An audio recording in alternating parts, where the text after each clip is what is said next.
Lando Norris takes the Sao Paulo sprint. Almost forgot there, and this was just another. These sprints recently have just been, out of control. This with 3 crashes with Oscar Piastri, Colapinto, and Bortoleto. I know I'm forgetting someone.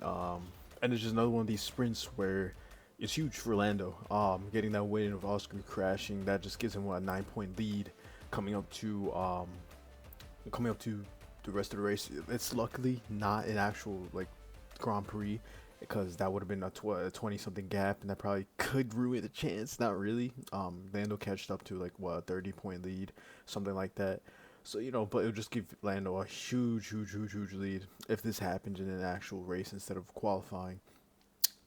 Here we can head to the graphic here. Lando, Kimi, actually close, really good pace today. Really surprised with Kimi. People were saying this year how like, should they replace him? That is he living up to the standards? I think this is his debut season in a Mercedes, and I think, honestly, you have to give him time. He's not poor. Sure, he's not up to George Russell's level, but he's a young prodigy that 100% do well. And here the Mercedes looked really good.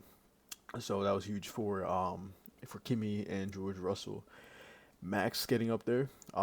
Red Bull had problems in FP1, and that really scared a lot of people. I saw it everywhere. They're saying, is Red Bull finished for this race? Yuki didn't have the best of the race. And then Max, just getting there in 4th place. But obviously you can see the difference between the Mercedes and the McLaren. But yeah, everyone expected Red Bull to be poor. You only had one shot in practice, and if you do really bad, that's what they did.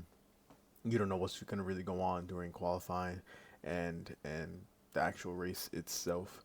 Ferraris just did Ferraris. Aston Martin surprisingly did really good in qualifying.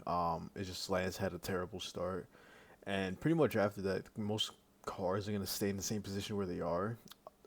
If you don't mess up your start off right when the flag goes out or the lights go out. So Lance Stroll just lost positions. He didn't get points actually, but he did look decent in qualifying. It's just a bunch of cars, especially Lewis, who did gain up places. He gained up what? Not sure how many places he gained up, but Ferrari just obviously need something, especially going toward for the constructors championship, where obviously McLaren finished out with 1st, but there's also the 2nd, 3rd, 4th spot that is up to debate. You can 100% do 18 minutes. Oh wow, it's almost qualifying. Let me see results, team standings. You can see there's a whole battle. It's what, a 15-point gap, 15 to 18 something point gap, from 2nd to 3rd. Or the 2nd to 4th, so obviously Red Bull are still in this, but Yuki, if he's underperforming, and then Ferraris, who are just always off and off most of the times, and then McLaren or Mercedes, where obviously look better, but that's mainly because George is placing better than Kimi. But there we see there, it's almost qualifying time where it actually pretty much matters. Predictions beforehand, I think Lando will get pole.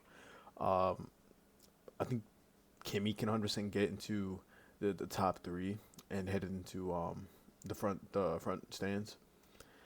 Because Kimi had pretty good pace. Obviously Lando, and then that whole red flag maybe ruined the chance. There's only a couple laps left. Oh no, I'm thinking about way before. Beforehand, the red flag was Max was unhappy with his car. Kimi was pretty good in pace, behind Lando, and then obviously the Piastri crash bumped up a bunch of drivers more up, and that showed it was just that huge white line that you go past, and affected a bunch of cars, not just Oscar, and took out back cars, and that wet, and then that wet spot by going to the turn, and that ruined all the races and gives the Lando, like I said before, an 8-point or 9-point. Where is it? Results, drivers. I'm not sure if it's updated. I think it is. A 9-point, aggregate, and then you can see Max is not that far off from 2nd. Not even really first. He just really needs to make something happen and hope that the McLarens obviously do something. Oscar hasn't looked decent since what Zandvoort, and after that he's been outplayed. He's been placing not really well, and then Lando's catching points, which made him catch up. Now with a 9 point lead, Max catching up, winning a couple races, and then yeah, it's just it's pretty much solidified. The battle's still on. There's what 4 races left. Well, there's Sao Paulo, there's Vegas, there's Abu Dhabi, and there's I know I'm missing one. Which one am I missing? Qatar. Jeez, that's a terrible track. But yeah, really excited. Qualifying is what 15 minutes, so gotta get this out, and we'll see what happens during qualifying.